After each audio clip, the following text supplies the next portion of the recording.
Okay, I'll call this meeting to order at 6 p.m. Robert? Merle? Here. Glenn? Here. Heidi? Here. Kelsey? Here.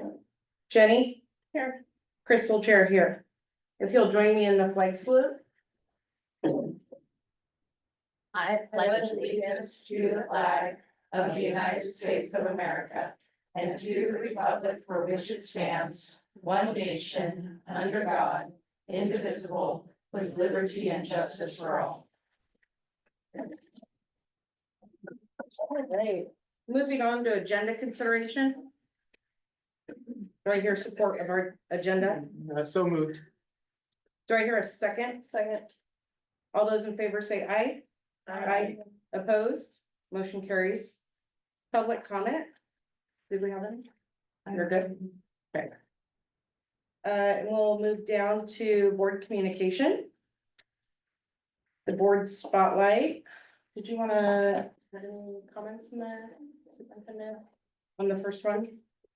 Well, I was able to attend my first high school graduation Friday night and kudos to the high school staff for an excellent organizational effort at Rolling Hills. It went off flawlessly from my perspective. I was timed at 3 minutes and 28 seconds. And I told that was the perfect length, so no longer than that next year. So but no, it was a wonderful celebration. It was seeing all the families there and staying afterwards and the kids were great. And so it was a great night. Excellent. Robert joined the meeting at 6:02. So on that, did anybody else have any comments on the wonderful graduation? Just want to give you like a minute if you wanna. No, we're good? I would just echo kudos. I mean, the timing was great. It came off really well. Obviously, it was. Got it down to science. I think it was, one of the tighter run ones that I've been to. Yeah, I do too. Well run. Yeah. They're all marvelous. Okay, and so I would just again say congratulations, graduates, and we are so proud of you. All right, so now we are going to honor our outgoing school board member Heidi Torian for vision, dedication, and commitment to the board, staff, and students. And we look forward to Heidi helping us in the fall. But I really do want to just take a moment and I'll open it up to the rest of the board too. Thank you for your many, many years of service to the North Marion community and how much that you've just loved and poured into all of our students besides your own with your community involvement. It's really made an impact. Thank you. Yeah. Okay. This is Wait, the opportunity. I'd Yeah, like yeah. to Yes. say something. Yes. So when I landed here, she was my mentor. And it was really, really a privilege to work with her. I learned a ton in a very short amount of time. I liked the insight. I liked her, dedication and so thank you. I know it's especially doing this between Palm Springs and here is a challenge now, but I do appreciate all of what you've done and I appreciate what you did for me coming on the board. So Thank you for some that.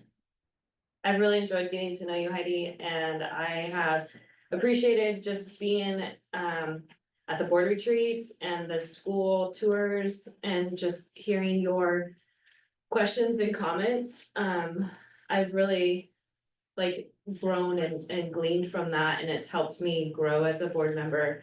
I have no idea the duty that these shoes take and how much it is to a learning process. And I just have really appreciated you being on the board and just looking up to you and hearing your questions and comments and advice. And Thank you, I appreciate that. yeah, I would echo of his comments, I've learned so much from you, and even before I was on the board, when I was just an attendee for a couple of years, just hearing a different perspective, because I could read through this and be like, this is what I think, and then I have such a different perspective than you do. It's like, oh, okay, What would Heidi think about this?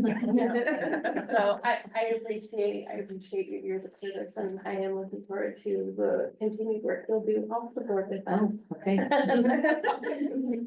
We're volunteering, for sure. You good? I'll say a few things. I can't say much. I can't say with Glenn that you were my mentor. I haven't been here long enough, but I can see.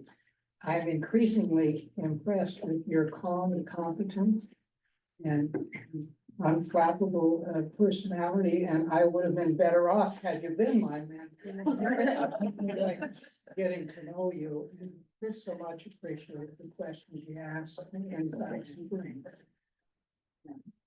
Well, somebody will have to be Blake's mentor. I got it.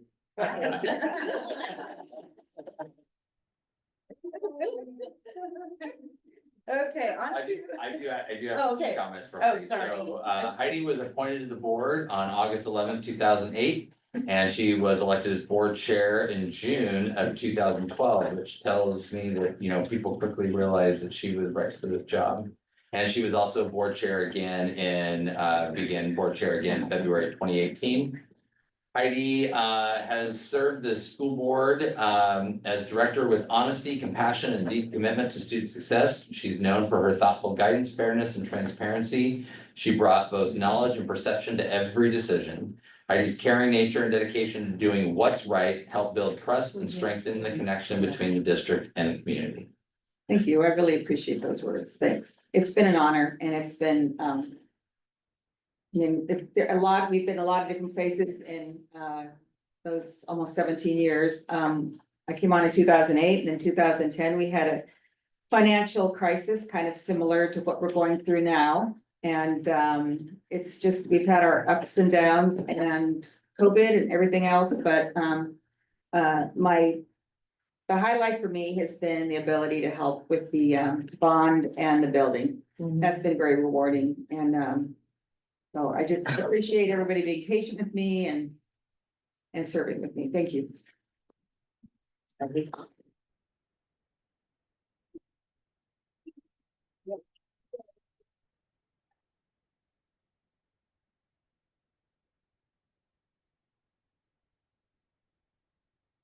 All right, I'll spend a few minutes reading some comments about some of our other retirees who are here with us this evening. First, we have Karen Inman. Karen began her journey at North Marion in 1993 as a teacher's assistant. Shortly after, she transitioned to working directly with special education students in a support role. In 2003, she stepped into the position of special education program secretary. After 32 years, Karen leaves behind a remarkable legacy of dedication and service to students, staff, and the community. A knowledgeable and driven professional, her career has been defined by unwavering commitment, strong relationships, and heartfelt compassion. Karen is known for her tireless work ethic and her willingness to go above and beyond in every role.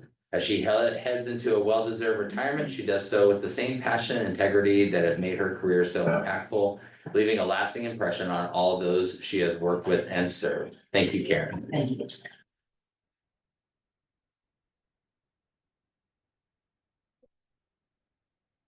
Next we have Linda Murray.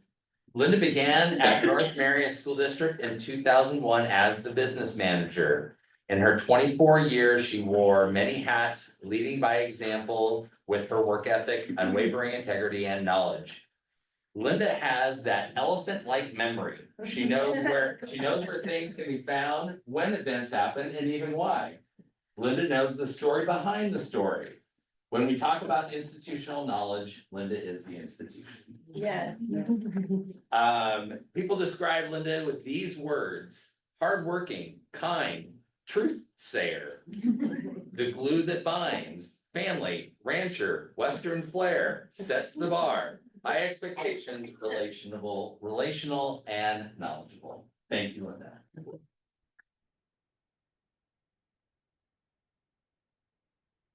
Deanne Jennis. Deanne began her journey at North Marion in 1995 as a middle school girls PE health teacher.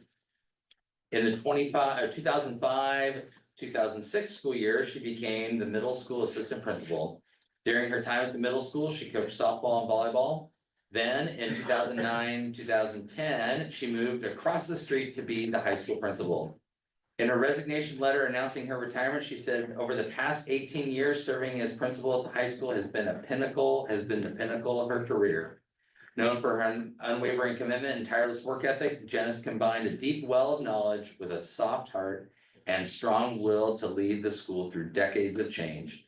Her caring nature and steadfast leadership earned her the trust of students and staff alike. Her staying power and compassionate leadership have left an indelible mark on the North Marion community. We wish Deanne the happiest of retirements.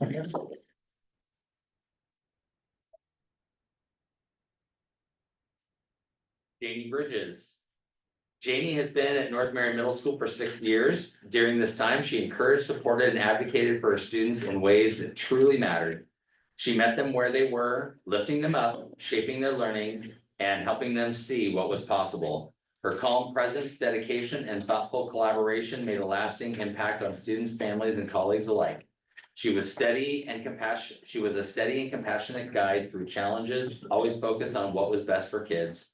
As she heads into retirement, her legacy of care and commitment will continue to echo in the lives she touched. Thank you. Debbie here. I'll just read this in. Debbie began in food service in 2011. She is a worker bee. During her 16 years of service, her positivity, kindness, and friendly demeanor followed her no matter which building she served in. Reliable and dedicated team member, Debbie consistently upholds high standards and follows procedures with care.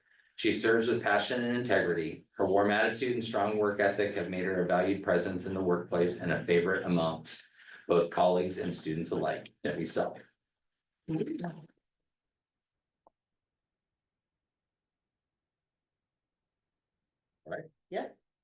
So thank you, all of you retirees, thank you so much on behalf of the board. So we'll go on to item number B, acknowledge donation. So we'd like to give a thank you to David Richards for the CO2 gas tank that was donated to the high school manufacturing department. Without generous donations like yours, it's hard to keep technical education and career education up and working. So we just like to thank you so much for that CO2 gas tank. So summer board conference, we'll discuss this a little bit more, probably at a work session for later, but save the date, August 8th through 10th. Last year we sent a couple board members, I think 2 or 3, and we decided to do that in order to save a little bit of money. So I would like you to be thinking about if you're going to attend the November one or the August one. I think it's fiscally responsible if we choose one to attend. Not everybody needs to go to the same one, but just be thinking about that. Because it is where we need to get our mandatory training that's required now by law. That's an opportunity. So we can have a discussion around that, but be thinking about those things. And I think, is the November dates, Diane, penciled out yet? They are. You don't have to, we'll get it later, but if you can send us a little memo on that, so then people can look at both sets of dates. It's always Usually Veterans Day the- weekend, isn't it? Yeah. I think it's actually the following the Veterans Day that weekend this year, Mhm. but we'll get that. Yeah. It's right in there, Thanks. early to mid-January or November. My bad. I just totally was like, oh, I wonder what those dates are. Okay, UNME. Okay, we'll move on to the consent agenda. If you've had a chance to review the consent agenda, I would open it up. I'll make a motion that we approve the consent agenda as presented. Do I hear a second? I'll second. Do I have any discussion? Hearing none, we'll move to a vote. All those in favor say aye. Aye. All those opposed, motion carries. All right, we will go into the budget hearing. Do I need to, besides reading that, do I need to do anything else for you? No, we just need Okay. to open for public here comments in case there are any. Okay, so I will open the meeting now for public comment specifically around the budget that is presented in the agenda. And we don't have any online, correct? Okay, a public hearing provides the opportunity for public comments on the 2025-2026 budget. At this time, public comments are open. Last call. Following the opportunity for public comment, I'm closing the budget hearing. So we'll move on to number 5, board action. And I believe that we want all of these separate. Or, So just so you know, there are no changes from the approved budget that we approved in May to this budget. So it's, what you see just has all those columns filled in, the proposed, approved, and the adopted. So they're the same numbers all the way across the board.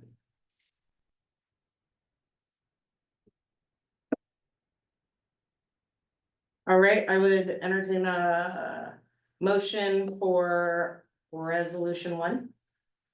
I'll make a motion. Be it resolved that the Board of Directors of the North Marion School Board, School District Number 15 hereby adopts budget for the fiscal year 2025-2026 in the amount of 41,423,369, now on file at the district office, 20256 Grimm Road, Northeast Aurora, Oregon 97002. And do I hear a second? I'll second. Any discussion? All those in favor say aye. Aye. Opposed? Motion carries. I would entertain a motion for resolution number 2.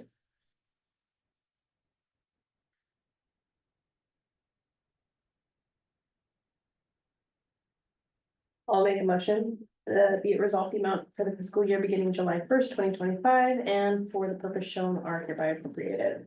Do I hear a second?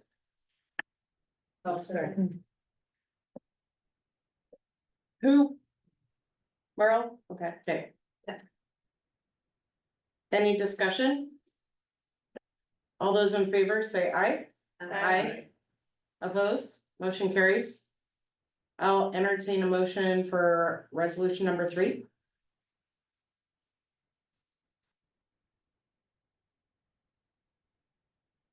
I'll do it. It's my last one. Okay, do it.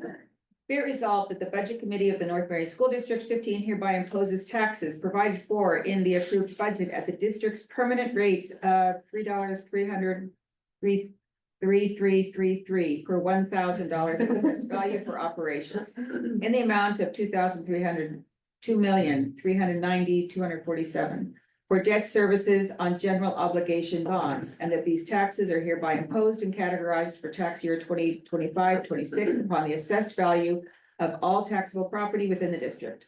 Do I hear a second? I'll second. Okay, discussion? All those in favor say aye. Aye. Opposed? Motion carries. Thank you, everyone. Thank you. Thank you, Linda. Thank you. Did you want to speak to?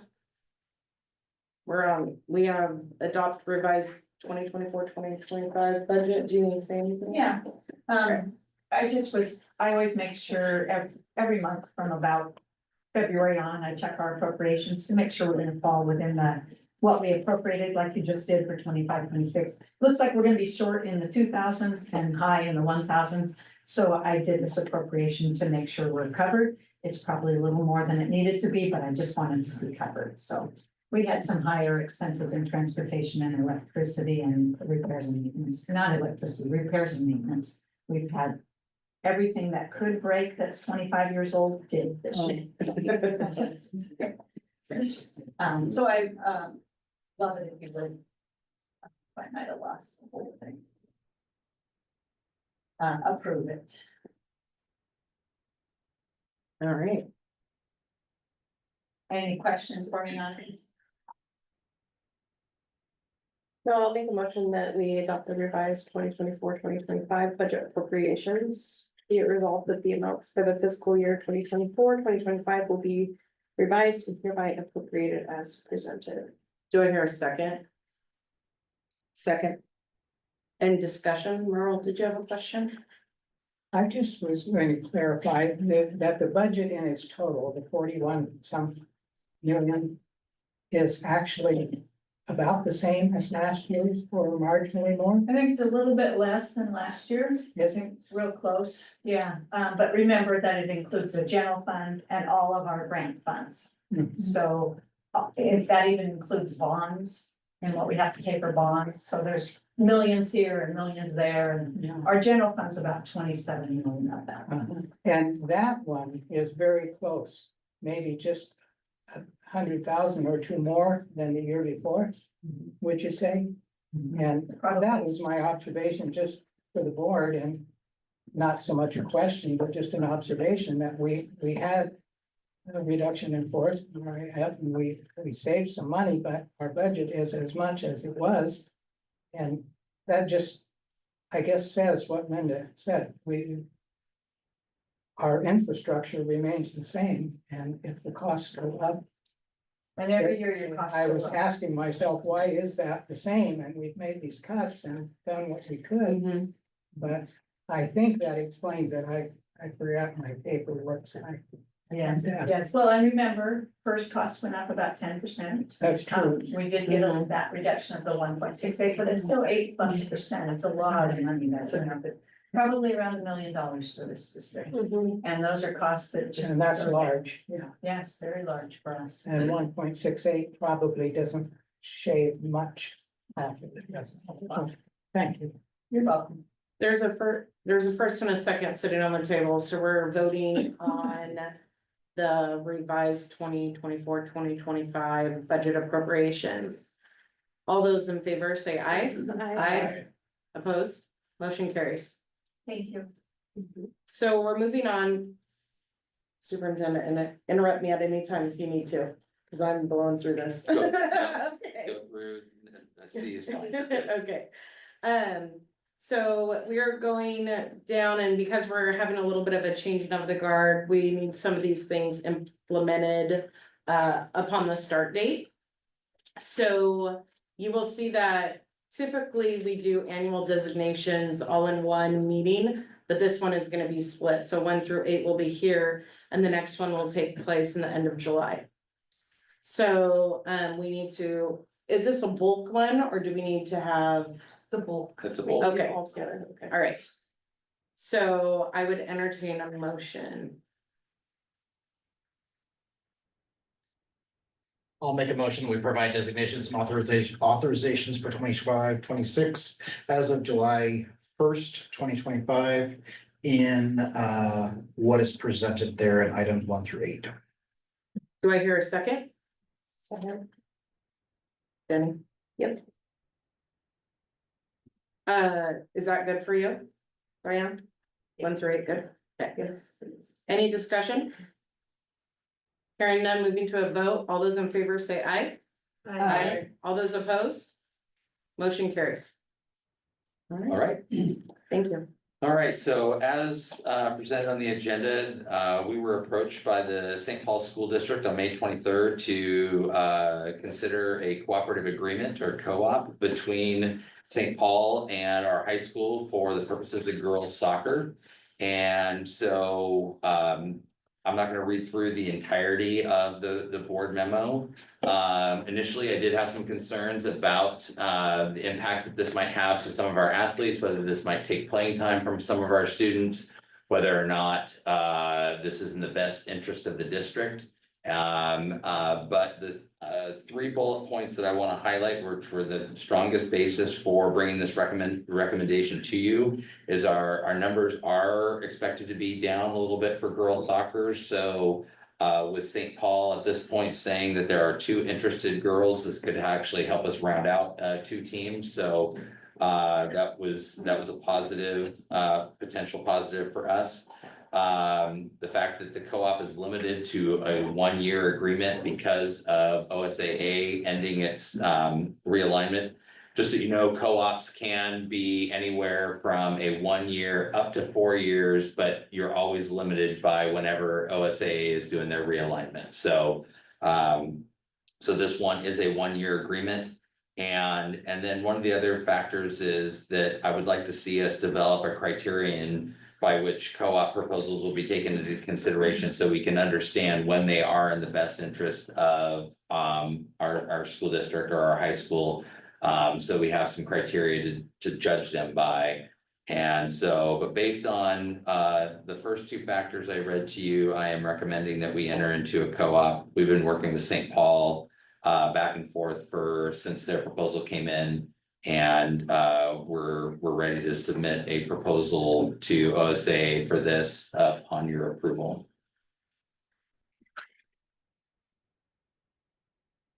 Can I ask a question or should we vote to open it up for discussion? I would say yeah, let's do a motion and then we'll have a discussion. Okay, I'll make a motion that we approve the co-op for 1 year. Do I hear a second? Second. All right, I'll open up the floor discussion. Jenny? So my question is about the classification with OSAA. How does, like, we know that it's gonna be redone again. Knowing that we have two out of district players, basically, does that factor into that? Like, say we have 10 North Marion girls and then we have 2 coming from St. Paul, are they gonna be like, oh, now you're a 12-player team? Or how do the classifications work? Is my So as question. far as like, this is not gonna have an impact on us staying in 4A or staying in our league. Okay, So that won't have any factor. I'm gonna look over to Deanne to confirm that, because she's submitted that portion of the application, so okay, that will not have any factor. Now, should for some reason OSAA change classification numbers and enrollment and those things, that's why they do the reset. And one of the reasons why they would do a reset after a realignment period. So that, whether that would factor in the future would really be up to whatever parameters OSAA would set and any enrollment factors that might exist. I don't foresee that, but this will not impact our classification. okay. Any other questions? Probably just a comment about, you mentioned the third bullet point being developing some sort of criteria. Is that policy work you want to do, or is that just a No, I think it's more direction for yourself? more direction, coming from, we have an incoming high school principal. Yeah. Longstanding athletic director experience, asking him to bring a recommendation to me. Sure. To say when and in what sports would this be in the best interest of North Marion? So asking him to bring forth the criteria to me to be evaluated that I would then share with the board. Any other comments? I'll just say traditionally, I'm very against these types of things because it takes away playtime from students who actually go to school here. I am willing to make an exception this 1 year in order to support my superintendent. And I know there's a backstory regarding some commitment that had already been made out of board policy and procedure. And I know that that will be addressed. So for this 1 year, I'll support this, but I don't suspect I'll support it in the future. I have one other question. Is there any money that's coming our way? Because we have a stipend to pay and with budget Mhm. constraints. We, And right now we have 2, but by the time we get there, we might have more. we had an initial conversation with St. Paul about that. Initially, we didn't foresee, any costs needing to be charged, but they're aware that should there be a percentage that, that there could be that written into an agreement that there's going to be certain costs that they're going to need to share with 1 or 2 players. We didn't foresee that as an option, but those are discussions that co-ops sometimes will have with districts as to what's the school district's monetary responsibility for uniforms and things like that. So if necessary, we can have those conversations with St. Paul. Do we still charge students athletic participation fee? Yes, And that would be the same rate for an Yes. out of district student? yeah. Deanne's been doing some work on that, and we're with graduation and everything else been going on, we haven't had a time to sit down. But we're meeting tomorrow morning and we're going to share those with the players, their families, and also, kind of trying to figure out what's the communication pattern. And that was one of the things that I learned through this process is communication oftentimes is one of the bigger issues with these is whose responsibility for the communication? Does it, in this case, does it go through St. Paul to communicate to the athletes and their parents? Is it through the coaches? Probably a mixture of both. But for instance, with like fees and things like that, we need to make sure that somebody's communicating those responsibilities to the players and their Mhm. families and things, so they know what their responsibilities are. But yes, there would be. How do you go about like, like. When students. With the co-op and they have, I don't know how to say this, like. If the athlete skips school or if they are caught smoking or vaping in the bathroom, or they get a flag on the soccer field, like, how does that, I know we have consequences at our school, does that? Yeah, so those are gonna be some things that we're gonna need to work out with St. Paul, just in terms of making sure our policies and standards. That the players know them and that those are communicated with St. Paul so that those standards can be met across the board, so. Whatever expectations we have for our athletes would need to be communicated with the families and to St. Paul, so St. Paul can support us in having those high expectations. It's a good question. And then, these athletes that wanna play with us this coming year, are they? I mean, I know that we're approving it for 1 year, is this gonna be, I mean, are they seniors or are they gonna wanna, I think they're both incoming freshmen. oh, so they're, I got you. So this is gonna be we're gonna revisit this next year potentially. So the process for moving forward would be for, I think the nice thing about a 1 year is that St. Paul will have an opportunity to evaluate, determine whether this is something they want to continue to do. They would reach out to us again and bring forth a request, and then we would, I'm hopeful at that point, one, we'll have a year of experience to make some decisions upon. But then also have that criteria developed by which we can say. This is in the district's best interest or the interest of, in this case, our soccer program, or not, so, and then. It would.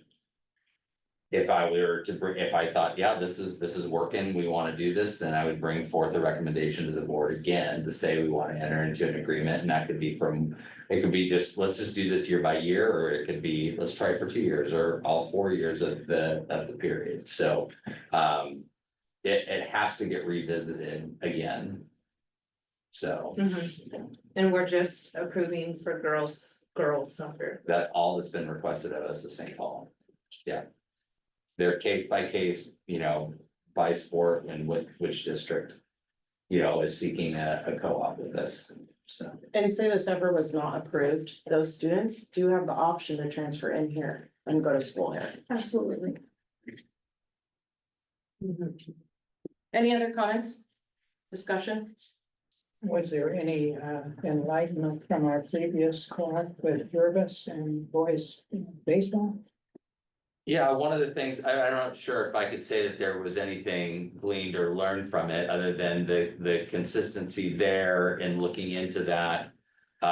Is our JV numbers were down when we started that, it was coming right out of COVID, and that was a reason why. Looking into the North Marion perspective as to why did North Marion enter into this, 3 years ago with baseball? And that was one of the factors that was reported to me. Is that now, since that time, we still have a co-op that exists, but don't have any Jervis baseball players playing for me. And in my research, I also found out that that's not altogether uncommon, that I was talking with a district that's similar size to us. And said, yeah, sometimes we get this co-op that's 4 years in duration and, have players that play for 1 year, 2 years. And then no more are coming from that tinier school, smaller school, but on the books, it still says. That it looks like a co-op, even though that no players are playing from the smaller school. And in the Jervis student did actually just transfer in here. Yeah, I was gonna say he transferred. He transferred and became a North Marion. Transfer. Yeah, Yeah, I became guess a North I Marion. would hope that could happen again, that maybe Yeah. they transfer, they like us and they Yeah. become part of North Marion. all right. I'll call us to a vote, hearing no more discussion. Jenny? Yeah, I'm voting yes on this 1-year agreement based on the superintendent's recommendation, but I agree with Crystal. I wouldn't support a future one. Heidi? Oh, voting individually. Mhm. Okay, yes, I agree. Glenn, Yay. Merle, Yay. Robert, Well, I guess I'm kind of in agreement with you guys, just because we've experienced this at my kids' school and we had to transfer in, so I went through that whole process, so I think that's basically done, but I'll go with it this one time too, just see it out. Kelsey, I'm gonna vote yes, but I am with. Robert and Jenny and Crystal on the fact that it's a 1 year and. Going off your recommendation. I'm voting yes, but will only be for 1 year. Great. Motion carries. Who was second on that? Yeah. Do you have a second? No, I think we have a second. yeah, we did. Oh, Merle, yep, thank you. Okay, we have letter E, approved nutrition bids. Do you need this separate or together? Separate. Okay, thank you. Do you want to speak to them? They Or- are just our, this is our 5-year, new purchase agreement with our vendors. We are grouped together with 13 other districts, prepared between Woodburn and Willamina. They did the legwork and, we had to give our numbers and stuff and then it went out for bid. And this is what we came back with. Both of these are our current vendors now, so it's a nice renew for us, but, yes. All right, excellent. I would entertain a motion. Well, I love bread, so I'm gonna approve. I make a motion that we approve the bread RFP award to Goody Man Distributing for 2025-2026. Do I hear a second? Any discussion? We'll move to a vote. All those in favor say aye. Aye. All those opposed? Okay. And then we'll do I'll entertain a motion for dairy. I love dairy. Cream. Getting all the good stuff. Make a motion, Robert. Make a motion. Wait, you don't know how to do that yet? You can do it. Where we at? We're E2. Okay, you guys, it's gonna be huge. Okay. Bro, where's E2 at? Where's E2? I'm lost. Right there in the EQ department. I make a motion that we approve and Okay, then read number 2. I make a motion that we approve the board advisory memo. No, recommend- nope. No, the Keep going. dairy RFP award to Spring Valley Dairy for 2025-2026 school year. Congratulations, Dairy Spring Valley. Do I hear a second? I'll second. Any discussion? Move to a vote. All those in favor say aye. I'm sorry. Oh, I'm sorry. Well, not as important, I can let it go. I was just gonna say, I think buying groups are well advised, and I had a question, who initiates it, and I think Lori answered that it was one of the other schools that puts this together, and we can sign on and benefit by the cost reduction. Yes, absolutely. Right, so, I'm good, I apologize. Yeah. All right, I'm sorry. okay. Motion carries. All right, and then, we have accept the May 20th, 2025 special district election results. And this will just be to accept the cumulative results. I think, when do they get finalized? It's like, what, the 20 something? The 27 days, I believe, is June 11th. Okay, So don't anticipate any changes, and so I would say if you accept these. And if there are changes, then we'll do it again, but okay, there were no opposition, so. okay. So do I hear a motion? I move that we accept the special district election results as presented. One second. Discussion? I'm surprised how many write-in votes there were. Congratulations to the winners. Yeah, you're here. Yeah. Who seconded? Jenny did. Yeah. Okay. I will call us to vote. All those in favor say aye. Aye. Motion carries. All right, Linda, I think it's your turn. Yes, so this will be the last one you get from me for 24-25 as far as our general fund revenue and expense information and the other funds. The projected ending fund balance, which you know is our starting fund balance for next year, right now is showing to be maybe like $30,000 off of what I budgeted. But a lot can change, so I'm hoping I'm within about $100,000 either way, the swing either way. We're hoping we would go ahead, but you never know, so. That's about the only highlight, everything else is looking normal. All right. Any questions for Linda before we move on?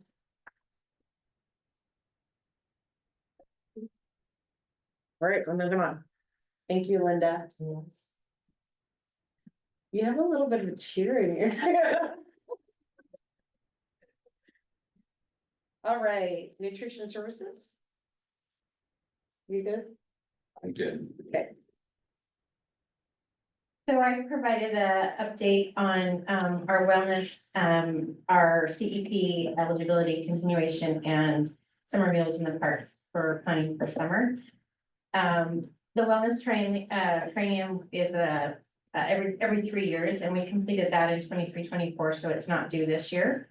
However, we are required to do an assessment, so that assessment was attached as well, just to be in compliance with the Oregon Smart Snack and ODE and federal guidelines. So that was attached there. Okay. Any questions on wellness? Nope. CEP eligibility, we will continue with that for the 25-26 school year. We were initially approved for 4 years and then we renew every year, so we are in the renewal state of that. It's been very successful. Again, all enrolled students receive both breakfast and lunch at no charge. And we have seen, great numbers on that and definitely an increase in participation. Questions on that? No, I think you're good. And then summer meals in the park, we included the flyer, and that will start June 23rd and go through August 14th. We'll be at 2 parks, and we will be doing grab and go meals only, which will be on Mondays and Thursdays. So they'll get meals for 3 days and then they get meals for 4 days to take home, and do at home. It tends to work a lot better. The families like it. They don't have to come every single day. And it gives them that option for Saturday and Sunday meals too, that if we were doing Monday through Friday, they wouldn't have. So we're excited and ready to go for that. And you'll bring us metrics at the end of the summer for those? I will. Okay, I great. sure will. Yeah, Awesome. and I'd like to bring probably at the beginning of the year, just our numbers on CEP. I know that I gave those to us in the beginning of what Mhm. I proposed. We have met every month. We've gone over what I actually planned and had those for. So, and the state did, I don't, did you call it agree, Linda, or is it they decided to actually pay the 10% difference of what they wasn't, so we are receiving that 100% Excellent. free reimbursement, so we are not taking that 10% paid deduction. Fantastic. Heidi. CEP, that stands for, Community Eligibility Program. okay, and that's a state program, we get the money from the state. CEP is done federally. It is federal. It's federal, and you have to meet off of direct certification numbers. They increased direct certification 2 years ago with the Medicaid, any child on Medicaid, then became also eligible for direct cert. And then the federal guidelines increased theirs, instead of having a 40%, you only had to have like 20%, but they pay it 80%. Or they pay at 90%. So we were able to get reimbursement at 90% for free, and then we took the 10% of the paid cost, which is very, very minimal. But the state stepped up and now they're reimbursing us that 10%. They're going back, they've already done Q1, We just got Q2 and then they're planning for Q3 and 4. So they're reimbursing us for back pay on those quarters from August or September of 24 and forward. We just received our payment for the second quarter was about $30,000. Yeah, it's about, I would say probably 10,000. The first one was 11,000 something, so it's 10 to 11,000 per month additional that they are subsidizing on that. Lori, I know we asked this last year, just can't remember it. The reason why we're only at two parks instead of Aurora and Donald, is that just because of participation numbers? It is. We were, since COVID, just getting people back out in the parks didn't seem to be what it was prior to that. We've offered like a blended program. We gave them hot food, we gave them the grab and go meals, and there was just not the participation for the cost of what it takes for us to be out there and so we figured that Rivinus Park is, definitely the central point for our district. Yeah. And in hopes that with grab and go, the families can pick it up now instead of just the student.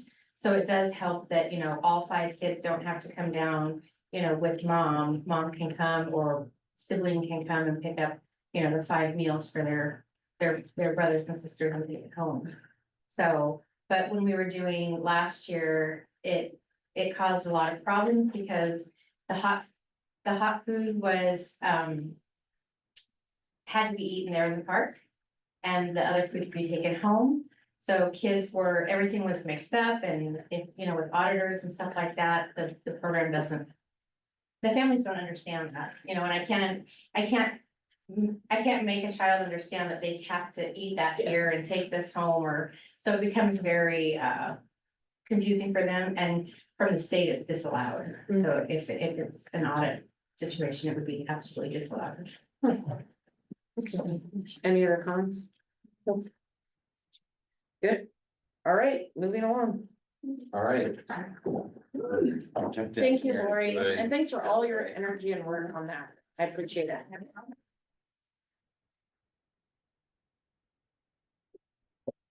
Okay, starting with summer school, yes? Yes. Okay, so I'm just here to give a brief update on our summer school plans for this year. We were able to receive again a grant from ODE and from the legislature to pay for our summer school programs. Unfortunately, it was cut from last year, about $30,000 or so more. Way More than that. 130,000. There you go.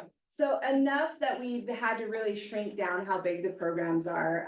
We're gonna be serving about 60 students at the primary school level, 70 students at the intermediate school, and 30 students at the middle school.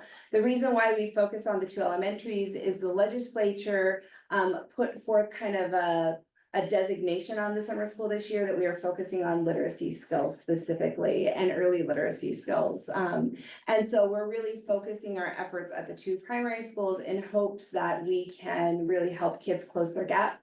So they go into the school year a little closer to being on grade level. We are gonna be collecting some intensive data as part of this as well. So we will be using our end of the year data that comes from STAR or HMH Growth or FastBridge. And then the state allows us to use our beginning of the year data and not have to test them during the summer school hours. And so we'll compare those to see how kids made growth on those early literacy skills. We're gonna also be focusing on still how do you build community and have some fun during the summer so that learning is engaging for students. That includes bringing in some STEM and some art into the mix, but the focus is really be intensive on literacy skills this year. So that will start the end of July and go through the 3rd week of August. So it's 4 solid weeks. We're running Monday through Thursday in the programs. Any questions? So no high school. The high school will still be doing their normal credit recovery. It's not being paid for with the grant though. We're using general fund dollars for that. And we're only doing 1 week in June. Yes. And we still will also have Kindy Jumpstart, our Jumpstart program, and again, that's paid through different grants, so this is just what's paid for with the summer school learning grant from the state. Any other questions? All right, All right, so next up is my wrap up on my goals for this school year, and they're based on what's in the state adopted goals for most districts, all districts, and so just gonna go through this presentation here. So we're gonna start with third grade reading. And so third slide in, just waiting for Linda, there we go. There we go. So there was the goal. So you can see where we were last year and the goal that we had set. And so then next slide is how our students performed. So as a district, our third graders are had 26% meet or exceed. So then next slide. So you can see the growth from last year's third graders to this year's third graders. So we had a 10% growth amongst our third graders. So still got a ways to go to meet that goal, but great progress. And I think that there was just a lot of good things that fell into place over the last several years with the new curriculum and really becoming more focused. And so a lot of great work by our elementary folks to lead to these results. So, and moving in the right direction. When we presented these goals to you guys in the fall, one of the things we also talked about doing this year is getting a better understanding of how we can collect interim data so that we know that we're on the right track. So for our third grade, we use what's called HMH growth. It's aligned to the curriculum that we purchased. And this is what we saw. They give this test 3 times a year, beginning of the year, middle, and at the end. And you'll notice that the end of the year is on our my far left.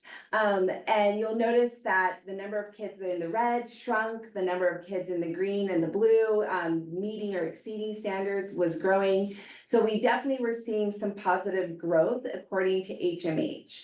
But one of the other things we did talk about with you guys is the HMH test actually aligned to the state test? And so in the next graph, you'll see kind of a comparison. And I will say that these are not one-to-one matches, just because of how the state measures the data versus how HMH measures the data, but this gives you a ballpark. So we are talking with the intermediate school about whether HMH is actually the right test, because you'll notice, according to HMH, we should have only had about 30% of kids who were at that far below versus 51%. Our middle is, decent, that level 2 approaching is close, but we'll notice that our level 3, we should have had more kids that were meeting and more kids that, and fewer kids that were exceeding. And so we're seeing that there's some disalignment between what HMH is telling us and what the state test is telling us. At the primary school, we use STAR data. And so what we did is we actually have this purchased through our early literacy grant to give to third grade, because the early literacy measures kindergarten through third grade. So our third grade teams were rock stars and let us do one quick assessment just so that we could see the difference between HMH growth and the STAR data to see if STAR actually gives us better, more accurate data. So on the next graph, we did a comparison of all 3, HMH, OSAT, and STAR. And you'll notice STAR, better alignment. So we're seeing that far below is actually in a pretty good alignment with the OSAT. Where it's a little different is that level 3 to level 4. We kind of have to figure out where to tweak those numbers. But the good thing with STAR is actually we can set the benchmarks at different levels so that it will tell us how they're doing. And so we have a little more control over making sure that data is accurate. So we'll be talking with the intermediate school in the fall about what transitions we might want to make to getting a more accurate assessment, since we have this data showing us this. Yeah, so the ultimate goal is, if you have a once a year assessment in the state assessment, and then you have your curriculum adoption that provides you some assessments, and then to drill down to where the teacher's own assessments are the predictor of the state assessment. So we're on the right track of looking at data that gives us a predictability of how our students are performing against the state adopted standards. So Appreciate everybody's hard work and digging into this data to tell us how our kids are doing. So with the next set of data, while the third grade test scores are what we want and are measured by the state, we also wanted to look at like, how are we doing at the primary school? Because we know that the more kids we can send to third grade on track, the more likely we are gonna meet that standard with the state test. So this is the STAR data from our kindergarten, and you'll see that we got a lot of students. We grew by over 10% at that at or above. Our below benchmark shrunk significantly, and that's just with the STAR data. We also saw some really significant growth with our intervention data, so the specific tests that we give to students as they're receiving interventions in the Walk to Read program. And we saw a lot of kids really grow across to get to some of those baseline grade level skills that they need with like phonemic awareness and basic decoding skills. So we're really seeing some excellent growth from the primary school and are excited to see how that translates in the intermediate. Again, our first grade reading scores and second grade reading scores, same, we see that pretty significant growth and shrinking of our students who are below benchmark.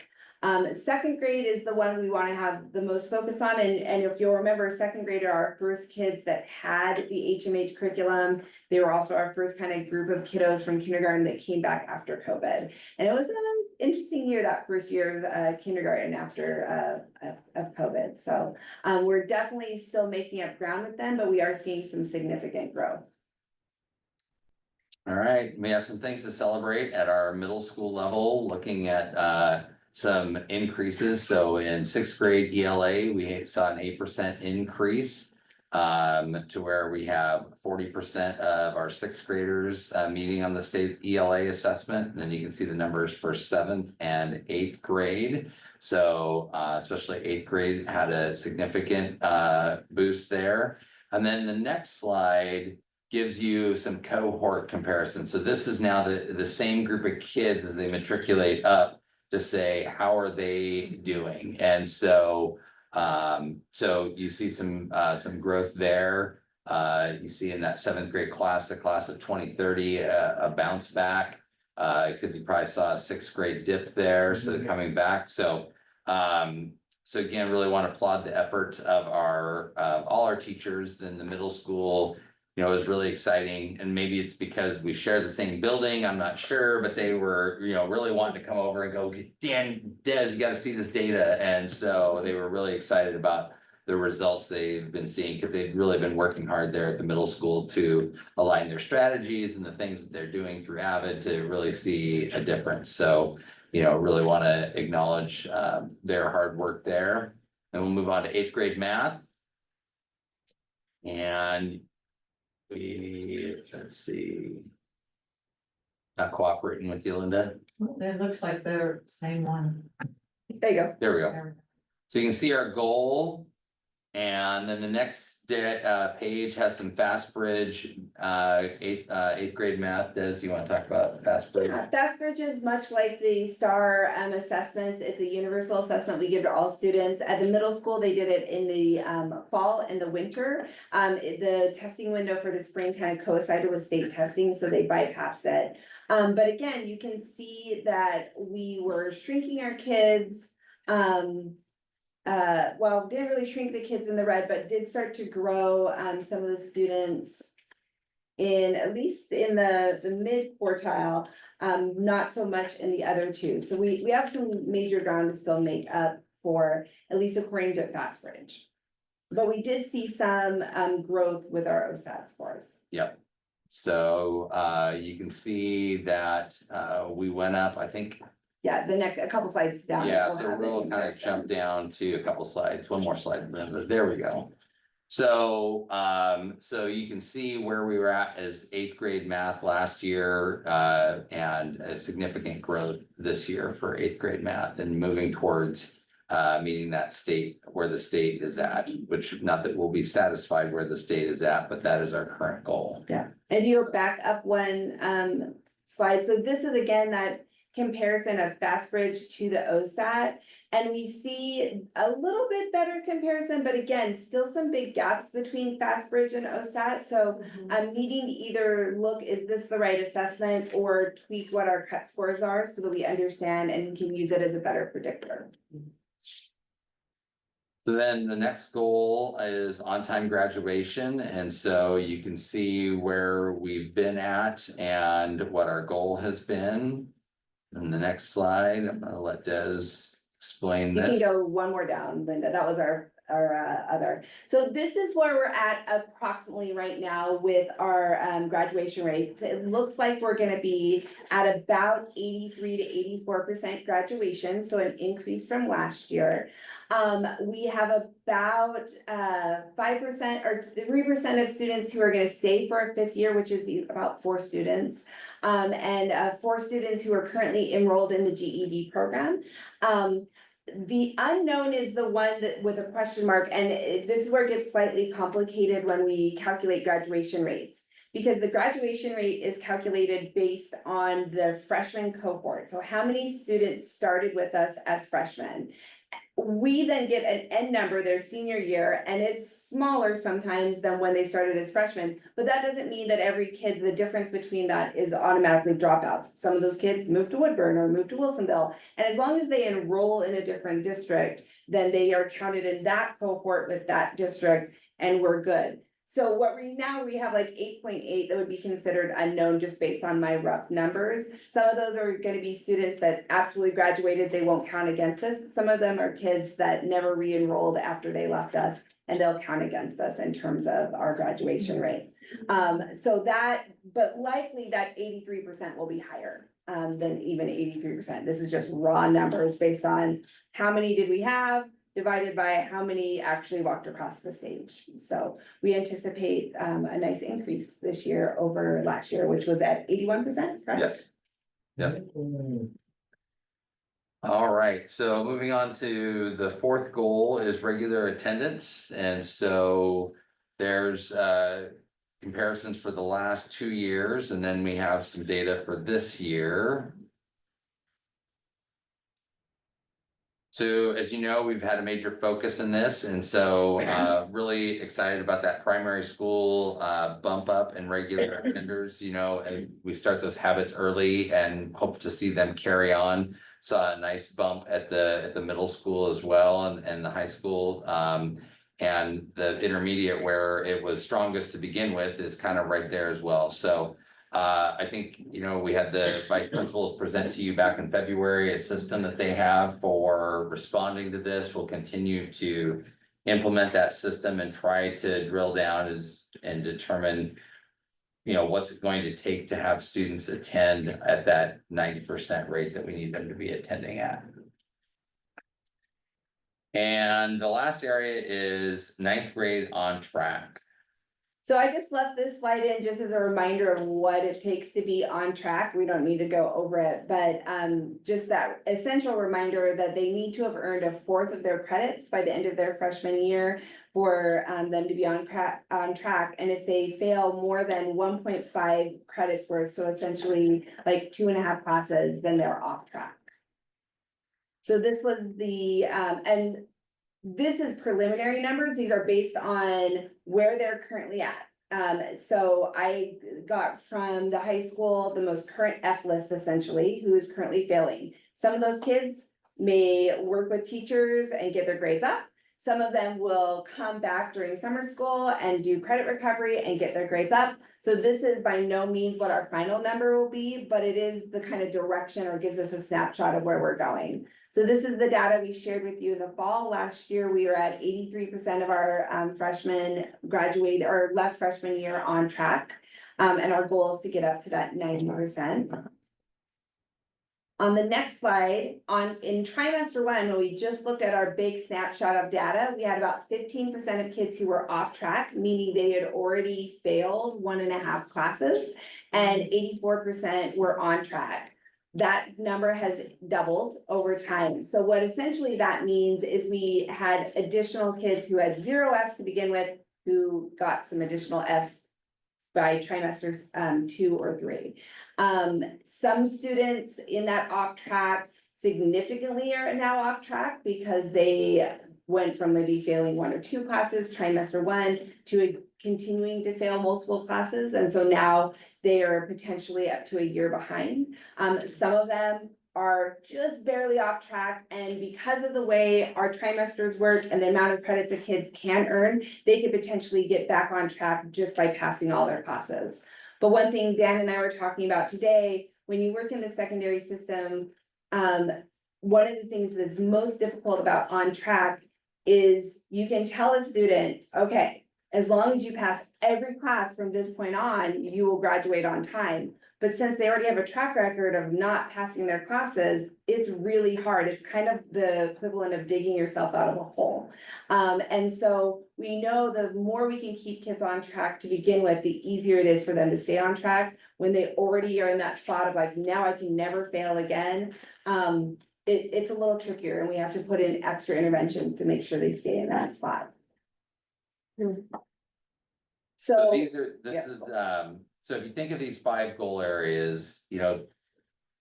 Third grade reading is one of the biggest predictors of whether a student is going to be successful at school. By 3rd grade, they have to be reading. We know that 8th grade math, that if they've not mastered math going into high school algebra, that becomes a barrier for kids. So that data is really important, 8th grade math. Attendance, we know if they're not here, that's going to be a struggle, so getting them here. And then this 9th grade on track, as Des just described, this has got to be an imperative area of focus for us next year as to how do we have all of our freshmen or hitting that goal of 90% of our freshmen being on track at the end of their freshman year, because of what Des just described, is that the reason why this became important at the state level is because kids will give up. And if the mountain becomes too big, they will stop. And so we have got to figure out a way to keep those 9th graders on track. Because across the state, actually across the nation, if freshmen finish on track, their predictability of graduating on time is proven. And so this is gonna have to be a big focus for us to figure out how do we get improved in that area. And it is hard as you're going through, is what systems do you create so that you're monitoring kids as they go along and not always be in a complete reaction mode. So we've made some great progress in some certain areas. We're on track in some certain areas, and we have some things to focus on for next year. Any questions on this presentation? I have a question. Yeah. Also start with you. Des, you had just mentioned something about the on track and the way that our trimesters and stuff work and getting credits. I don't know enough about like trimesters, semesters, quarters, but is there can something change that would be better for kids as far as like earning credits and so. trimesters best? No, it's kind of tricky. On one hand, trimesters has an advantage because you can actually earn more credits during a year than you could if you just did a typical semester. A semester schedule usually runs anywhere from 6 to 7 classes, and you have to take them all year long for you to get the credit, but they're like, so that kind of factors in. With a trimester schedule, because you only have to take them for 2 trimesters, you can usually get almost like an additional credit in there than you wouldn't be able to get if you just did a traditional semester. What makes it tricky though is if you fail just 1 trimester, figuring out how to get that 1 trimester back in the correct way is really tricky. There are other factors where we see the need, like if we think about credits as being also like, do I understand the material so that I can be successful in my next class? And we know that there are certain classes where if you only take them for 2 trimesters, it can be really tricky. Language is a good example of that. Math is a good example of that. One of the solutions we've done at the high school is math is now a year-long class for freshmen for algebra. So that's actually been a good help. Versus before, a student might take it trimester 2 and trimester 3, and then not trimester 1, and then trimester 2 and trimester 3, and there's like almost a half a year between math where they've lost a lot of information. So there, it's kind of give and take as to which system is better in the long run. There's a lot of other factors to consider too, FTE, budgetary constraints that make trimesters versus semesters something to consider. There's a reason why there's 3 common ones that you see. You see a trimester schedule, you see an 8-period AD block schedule, or you see like a 6, 7, 8 period day semester schedule. And they all have their pros and cons to them. And some of, like the 8-period AD block schedule is the most expensive one.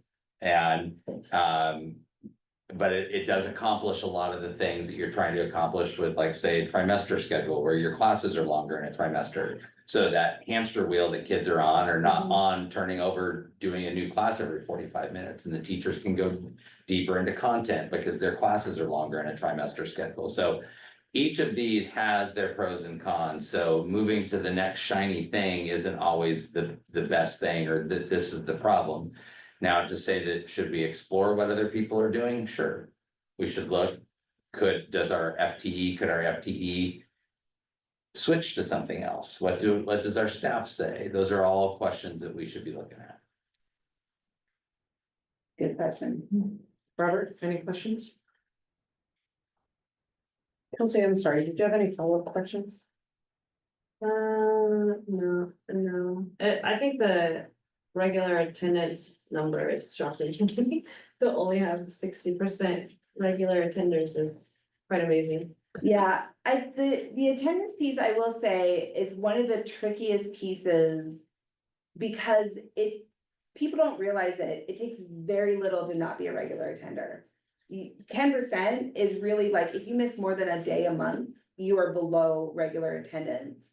And that includes like excused absences. Like, I went to a doctor's appointment, I missed the day, or I went on a vacation. Like, even when we know where the kid is, it still counts against them. So the states is really this broad, like, you can't miss more than 10%. And the average, if you take a 10%, is like a day and a quarter a month.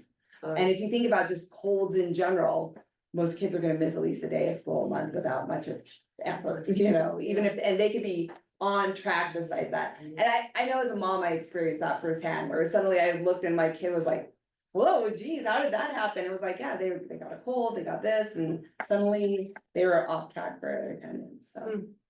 But we still wanna get more and more kids where they're mostly here, is the goal. Pearl, any questions? Well, I noted a lot of questions, but before we started, I see it said no action required, and I was somewhat comforted by that. HMH versus OSAS, I think you probably answered that. HMH is our curriculum, our materials, Huitman, Miffler, Harcourt, and Oregon State Assessment System, so that's the state testing system. So that's the difference, is one is a materials-based test and the other is our state tests. And my note said, explain the disparities. And then that's what we need to figure out. So if HMH is the materials we've purchased to use, we want to make sure that those materials we're using is going to lead to higher test scores or an alignment there. And so if the materials we're using is not giving us accurate predictors, then did we choose the right materials? Or is there something else, some other factor? Is it that the way they assess is different and the kids are more successful on it? Is it that the state test is high pressure, high stakes, and kids kind of freak out and freeze? Is it that it's not actually assessing the things that we're teaching? Is it that we're not actually teaching the things the state is assessing? There's a lot of questions that we have to answer. But we know at the most baseline is that they're not averaging out. There was a slide there that said all Windows something. Yeah, went through them too fast. Okay. Sorry. Rest. case. Right. Glenn? When you overlay, I don't wanna get too far in the weeds, but when you overlay extracurriculars. Into like ninth grade on track, I'm assuming extracurriculars still give us. A huge boost, is that correct? If somebody's usually, it used to be that kids involved in extracurriculars had a much higher rate of. And that still remains, and do we have any data? I mean, do we collect data on that as a district or no? It'd be easy enough to get that kind of data. I think the piece that actually speaks to what you're saying the most is that OSAA has rules that says you can't be failing a class and participate. And so there are systems built into extracurriculars that are like, if you start to fall behind, we're gonna do tutoring, we're gonna be working with you to make sure you get back up. So just that involvement alone gives you an extra layer of safety net to keeping on track. And even if those don't exist, I would argue that involvement and connectedness in school will help you perform better. Absolutely. Yeah. I absolutely agree, so. Heidi, I have no questions. Jenny? Yeah, I've got some questions, just, in terms of, yeah, data's great, but like, what next? Mhm. Like, what are we doing with this data that's gonna? I know that we've been doing great things with like the attendance data, like it's low, we're working on it, we've got a system in place, but what about like, just for instance, the eighth grade math? Yeah. Ugh, like, that's rough. Mhm. What's the next step in looking at the why? Is it we're not having enough kids take the assessment? Is the kids not taking it seriously? Are our teachers not prepared? Do they need extra support? And, like, Yeah, so for the why on the eighth grade math, I think. There's some things that we know and then there's some unknowns, Yeah. right? So the things that I think we know that we want. Well, I'll rephrase, it's not that we know them, it's that we know that this is a thing to look into. So Okay. one, do we have good alignment between what is being actually taught and what is being assessed? Mhm. So the state puts out what are called blueprints. Here's what we're gonna test you on. Are we making sure that our maps line up well to those things? So we can look into that. We don't have a ton of opt-outs at the middle school. We have fairly high participation rate, so it's not there's not enough kids taking this assessment. But we do know that we could be asking kids questions about their, like, how seriously are they taking it? How quickly are they taking it? yeah. I think there is the other piece that we know, and this comes, if you guys remember the data we shared way back in the fall, we did see a correlation between like. This many kids didn't fail eighth grade math. We only had a few kids who failed eighth grade math, but a really high percentage of kids who failed freshman algebra. And we saw that also correlated with how many kids were not passing the state test. Actually, it didn't correlate. There were so few kids who passed the state test, and then a pretty significant chunk who are also failing algebra. So there's a question for me too around grading practices and making sure there's good alignment there. Mhm. I think the other piece that I want to dive more into, and whether it's using FastBridge in a more effective way or using the interim assessments by the state, but understanding in a diagnostic way, what skills are kids missing? That's the piece that I don't see, we don't have good information on. So I'll use third grade, the reading scores, because we have a lot of good assessments where if a kid scores a certain thing, we go, okay, is it that you don't know A, B, C, or CBC? CB, consonant vowel, CVC, consonant vowel consonant. So CVC words, or is it that you don't understand phonetics, or is it, what are the different things? And we can narrow in and give interventions. And I think the piece that's missing, and it starts to get missing at the secondary level across the state, is understanding what is the specific skill you're missing and how do we do interventions to close your gap? Mhm. And that's the piece we have to get better at. And I would say that concept is across the board with all of our data. Okay. How do we get more diagnostic so that we can pinpoint the treatment in a much more effective way? Cheryl and I have been working all year on an MTSS system, so multi-tier systems of support that are designed to start getting better at the diagnostic and intervention step. And that's missing right now. So we should see these numbers start to climb up. Yes. Great, thank you. So I'm just throwing it out there. Have we looked at changing our resources around the advisory class? For high school. Yeah, and creating that as an element to intervene on this F.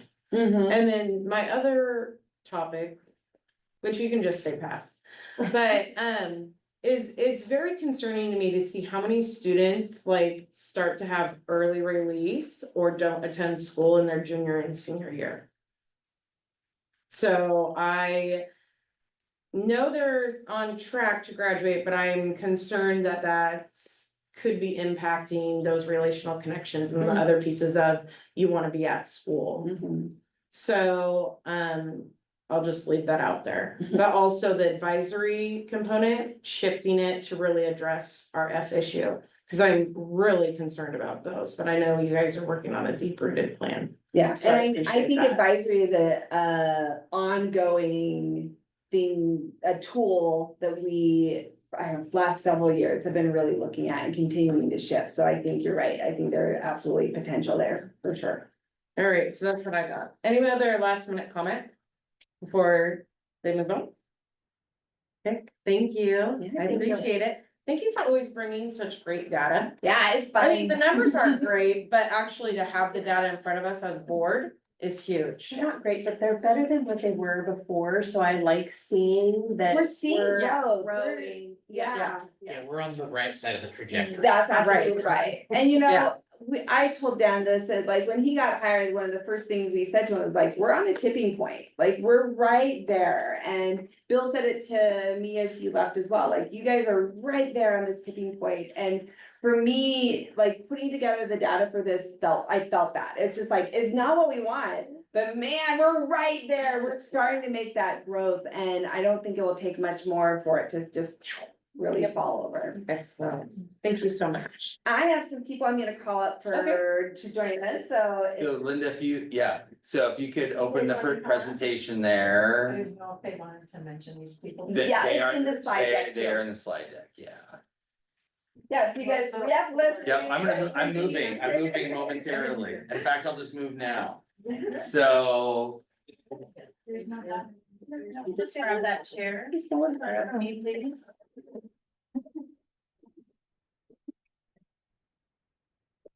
Perfect. You need your glasses, Dan? oh yeah, so eventually I need those. Thank you. All right.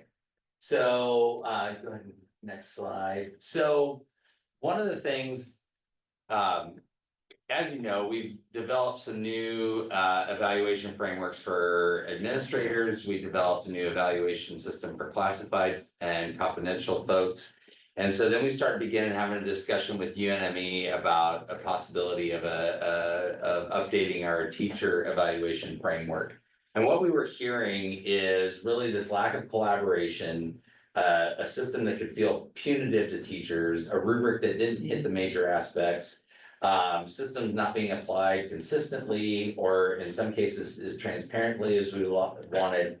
A big one was an electronic tracking system that was incredibly cumbersome. And heard this one a lot, that evaluation that was a hoop versus a system of support. And so we took that to UNME and they were all on board with making some changes. And with that, I'll turn it over to Des and a couple of our teammates here to talk about what we've developed. Yeah, so I first want to thank the team that came together.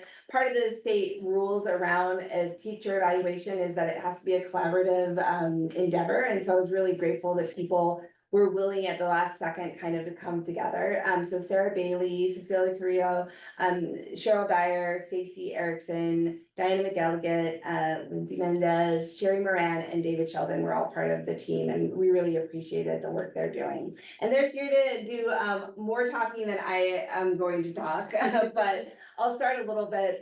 As Dan said, we had some marching orders, and this really came from the team themselves. What's not working about the evaluation? And honestly, what they said is what I've heard reflected from the time I got hired is like, people frustrated about what this really was and feeling like, do I have to do this? Is this really important? So we were excited about the change. Our goals for this system creation was to really design something that promoted reflective practice, supported professional growth, ensured that we are improving our instructional quality, fostered collaborative dialogue, not just between the teacher and the administrator, but also teachers amongst themselves, really recognize and focused on strengths and building those strengths. And then we're using that to inform our professional development and support systems. So, I'll talk about this really quick as well. This is just all the state guidelines that govern how we do teacher effectiveness or teacher evaluation. So there's several different rules that we have to follow. And our last time that we engaged in this was actually when the law was put into place. And that was back in 2014, and we have not looked at it since. Now, 10 years is not like a terribly long time, but if you think about how much we talked about the changing nature of education at our last board meeting, considering how much education has changed and how little our rubrics have changed, it was time for sure. And so, like I said, the law requires us that we do this in conjunction with our associations. We're really grateful. And the system, the state law says our system has to have 5 elements. The first is our standards of practice. So we have to have a specific rubric that identifies what the standards are. We have to have 4 different levels that we support people on. So how they're measured. We need to have a professional growth cycle. Staff need the opportunity to present multiple measures to show how they've done, and it needs to be aligned to professional learning. So with that, for our first element, the standards of practice, we decided to go with Charlotte Danielson and her framework for teaching. And I'd like to turn it over to Lindsay or Cece to talk about just what they saw when we talked about the Danielson framework. Well, I can go, so the big thing for me out of all of this was that I 100% was the teacher, this is who. I'm filling this out, I'm getting it done, I checked the box. And Des and Kimberly Jordan were so kind and let me pilot the new system this year. And as I went through, my thinking changed completely as I went through. It was not as many boxes that you just fill out, it was more reflective. And I spent a lot more time thinking about my practices and what I wanted to put in this narrative box. And I came out thinking about all of these elements in such a different way than I had before. So I'm very excited about this new system, and it was way easier it took me 20 clicks to find all my old information and put it into the new one that took 1 click. So I was super grateful that this is where we are headed. Awesome. Thank you. Cecilia, you have anything with the standards? I think when we were looking at it, it was kind of all of the things that as a group we were saying that we need this, this, and this. And we don't want this, this, and this. And so then when we looked at the standards and how to do it, everyone was just like, yes, that's what we want to do. And Desiree was somehow able to get all of our random thoughts of what we didn't like and liked, and you know, the pages that she wrote on notes, and then come back to the meeting and be like, this is what I heard, and we're like, oh, that was what we said. And, kind of put it together, and so then when we saw it, we're just like, oh, that is what we want, and we do like that, and Yeah, master synthesizer there. yes. Perfect. So back one slide really quick. With the Danielson framework, you'll see everything falls in these 4 categories. One big thing that is very different on this versus our current framework is domain 4, which is principal teaching. That's non-existent in our current framework for the most part. And this actually is one of those spaces around how our teachers interact with each other, how they make our school a better place, how they keep up on their paperwork, all those different things. So we're really excited about that aspect, as well as the fact that the learning experience, it is broad enough that it can really fit a lot of different teachers and what they do. Our current rubric gets really specific, where suddenly a teacher could be marked down for not doing something that like, I didn't do that, but I did do this, and this is just as good, because there are a lot of different ways to, you know, meet the same goals. And so these domains keep things broad enough to allow a lot of flexibility. What we've then done with all the different domains is we've specialized them for the different jobs. So we've taken these 4 concepts and what does this look like if you're an ELD teacher? What does it look like if you're a SPED teacher? What does it look like if you're a school psychologist? Because they have to use technically the same rubrics as we're using. What does it look like if you are a behavior specialist? So we've then taken these 4 concepts and made specialized rubrics for all of our different folks. So they're really getting measured on what they do in their specific jobs. We've shared all of those different rubrics with the specialists in those areas and gotten feedback. And thus far, all the feedback has been exceedingly positive. Like this lines up better with my job than ever before. And I feel like I'm finally gonna get feedback on what I'm doing versus just some random thing that I'm like, well, I guess it kind of applies to me. This actually is gonna line up better. Element 2, the next one is just that it has to have 4 performance levels. Ours are unsatisfactory, basic, proficient, and distinguished. So you'll see that we take the big overarching category and then give more specifics that they then get scored on. Next one. So with this, everything has to have an evaluation and a professional growth cycle. And this is what ours looks like. It starts with self-reflection and goal setting. We then observe and collect evidence on the teachers. We look at a formative assessment and evaluation. So that is the teachers doing reflection. We give mid-year check-ins. We observe and collect more evidence. Then we give them a summative evaluation. So this is a representative of a 2-year cycle. And I would love if Lindsay and Cece can talk about some of the things that we discussed about goal setting specifically and how evaluation and goal setting intertwine. So, in the past, we've done it very like. 1 year, this is my goal. I go through a process and at the end of the year, I mark my data and I'm done with that. On to the next goal the next year. And I'm really excited about the idea that now we can think of it as a 2-year cycle. And I can take what I've done this first year and I can go through this whole process and come out with data and say, hey, this didn't work. And what am I gonna do next year to make it better? Or I can say, I'm on the right track and I need to keep going and I can tweak these little things. Or I've met this goal and this was not enough and I need to improve it and I need to set the next goal. So I'm really excited about that piece of it, thinking of it as more of a growth instead of a hoop to jump through. Whereas before it was like, this year, this is it and on to the next. Well, and I think also to that, the way it was before, it's, you had to write the goal so specifically that it kind of took away part of that growth. So for instance, my goal this year was 100% of, since I do ELD, 100% of the second grade students who have done ALPA are going to grow by their PET scores. Right, and so then I had 23 kids in second grade.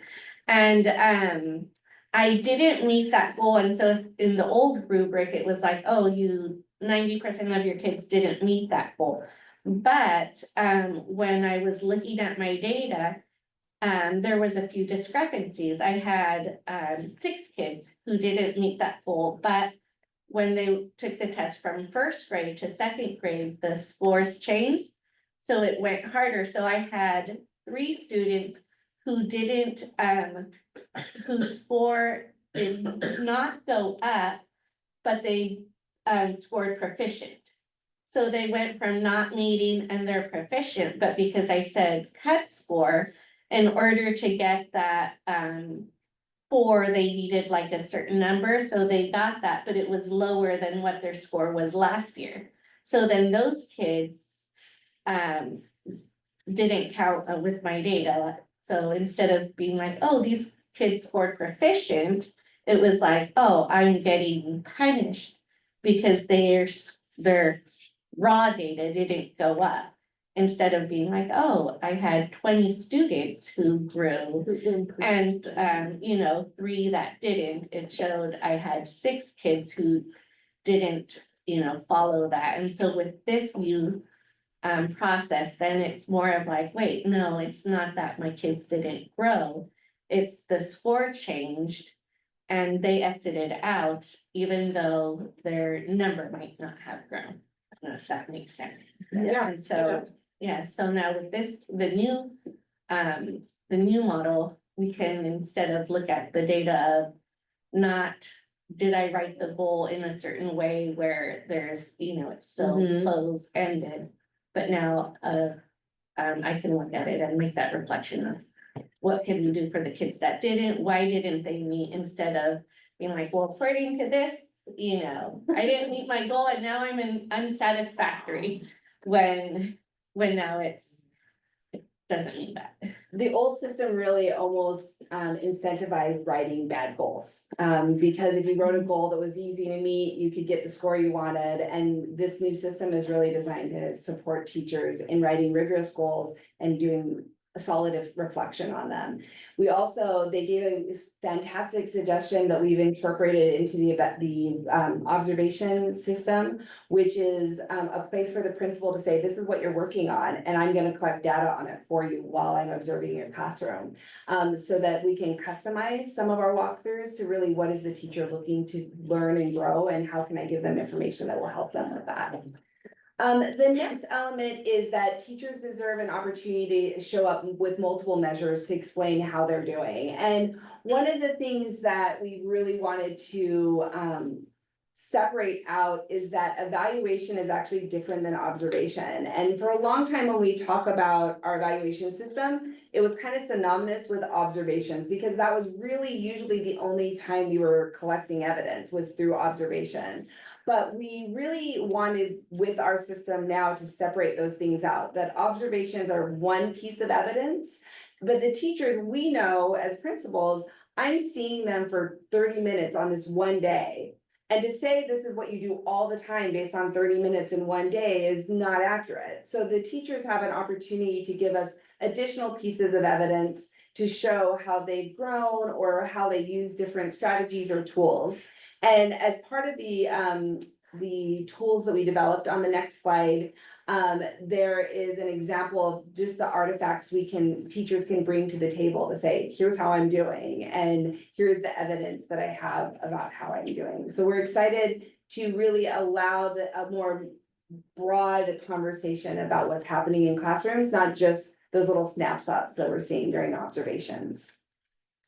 And then on the last aligned element is around professional learning. And previously, because of how we were doing goals, and like Lindsay was referring, because they were kind of hoops and everyone maybe was disjointed in those goals unless their principal could convince them to all do the same goal, professional learning sometimes didn't line up at all. It was what the principal wanted to do for professional learning. And with these goals in the new system, we're hoping that we can really start to align our professional learning. So when teachers say, this is what I'm working on, we can say, great, we're gonna bring a system to the table to help you grow in those areas. Whether it's things that we're all working on as a school, or how they can use our PLC time on Wednesday to really help each other grow in those areas. So we're excited that the new system will hopefully align much better to actually supporting teachers in their own professional growth. So, like Dan said at the beginning, there was a lot that needed to change. And on the next slide, we kind of map how that change occurred. So yeah, you can jump to the next one. So, we got new rubrics. We changed our professional growth cycle so that it's a 2-year cycle that really builds on each other. We made a commitment to provide training and calibration for administrators so that they are really honing their eye as they go in and do observations. We're designing a new handbook that clearly outlines processes and procedures, so there's transparency there. We have minimized our electronic tracking system. We still have it because we're using Google, so it's all electronic, but we're not, we used a system before called Talent Ed that it was cumbersome at best and nightmarish at worst. And so we really narrowed that in. So it's just for the basic tracking and record keeping now. And right now, feedback from staff has been universally positive. So I'm gonna let each of these ladies share their final thoughts and about the collaborative process and your thoughts on moving forward. Well, I'm grateful to have been on this team. I actually learned a lot about this whole process and how to be better at it and use it to become a better teacher. And one of the big things I talk about in my class all the time is mistakes are okay. We learn from them. This is part of growing. And I love that our evaluation process for teachers now includes that same philosophy. And that it is okay for me to set a rigorous, difficult goal and shoot for the stars, and I'm not gonna get penalized for it. I'm gonna grow as a teacher and I'm gonna fall and I'm gonna make mistakes, and there's gonna be people to back me up on that and help me grow and eventually one day. So I'm just grateful that, you know, we finally are gonna treat teachers the same way we would treat students in that same learning environment. And I'm excited about the collaboration, that I think if we can get teachers or whole staffs or whole building to kind of have like a district-wide vision or a district-wide goal of not just everyone has their individual, but kind of a what do we need to do to grow and how can we get there? And have that collaboration with the teachers and the coaches and really be able to support the teachers and the staff to get our kids where they need to be, as we've seen earlier. I mean, they are at the tipping point, so it's how can we get all that, keep all the momentum that we've been doing and get our kids where they need to go, and have this be a part of that process of where we're working together and not have it be like, okay, I have to, you know, check this box off and make an easy goal, because if not, it's not going to work, and this goal doesn't mean anything other than I have to check it off. You know, and have it really be, how can we help the students? And I'm excited to not have people upset at me anymore. The number of times I would handle people frustrated with the system, since I came has been maddening, and I made a diligent effort last year to fix a lot of things, and even with all those fixes, it was still cumbersome, so. And I'm also excited, for me, I was talking with Dan the other day about the alignment of all of this. Like, we have developed rubrics that immediately we could develop observation tools for administrators so that they can give specific feedback on what we're looking for and say, this is what I saw, this is what it looked like. And that aligned perfectly to this element of our teaching and learning kind of framework that we're working on, and how we're really working on these different strategies, and you see it reflected in the rubric. And so suddenly there's this synergy of all these things working together, and that felt exciting. And when that comes together, then we can really hone our principals in their eye about what they're looking for. And Jenny, it goes to the question you asked, like, what do we do next? Like, all of those things fit together. It's understanding the assessments, it's understanding what we're supposed to be teaching, and it's giving the right feedback to teachers around how they can improve their practices, because we know that ultimately we could do all that work, fix all, get the exact right texts, etc. But if teachers aren't using the right strategy, we're not going to get any movement. And so this is the final piece of all those puzzles, is like really a concerted effort to improve instruction in our classrooms. We'll do, I'm checking my time quickly for questions. Robert? Well, I hope nobody will get mad at you. Thank you, me too. Maura? No further question. Glenn? Good. Heidi? I just say this is a really thoughtful, deliberate process that you approached, and I think that there's been kind of a hole that needed, some that needed to be addressed for a while. Yeah. And so I'm very impressed with what you've done, but thank you for your work. Yeah, thanks. Jenny? I just have a quick question about, are the goals in line with what the principals, with what's in line with the strategic plan? Or is this kind of above that, like, hey, this is what I wanna work on as a staff or a teacher? You know, Both. Okay. So there are two goals that are called student learning and growth goals, and those have to be focused on your primary area of teaching. So most of our staff at the primary intermediate school, they're mostly focusing on either math or reading and improving those scores. At the secondary, it's based on what the majority of your classes are, so, an Algebra 1 teacher is gonna focus on Algebra 1, for example. And they're looking at the standards and saying, how are kids going to grow? And they give a pre-assessment and a post-assessment. The second piece of it is a professional growth goal, and what we wanna do is tie those more closely together. So if I say, I'm going to improve this score, and I know I have these kind of learners in my class, I wanna learn about this strategy and get better at it so that I can do a better job of increasing those scores, and so then I'll set a professional goal that's based around that. So the teachers have the right within the goal system to make those goals about anything they want, but it has to be about subject areas, it has to be about improving student growth. And because of that, and because most teachers find, like it's around core content, it aligns with our strategic plan and our superintendent's plan and our district plan, because those are where our big, like, district goals are too. Yeah, okay, Yeah. thank you. Yeah. Kelsey? Thanks.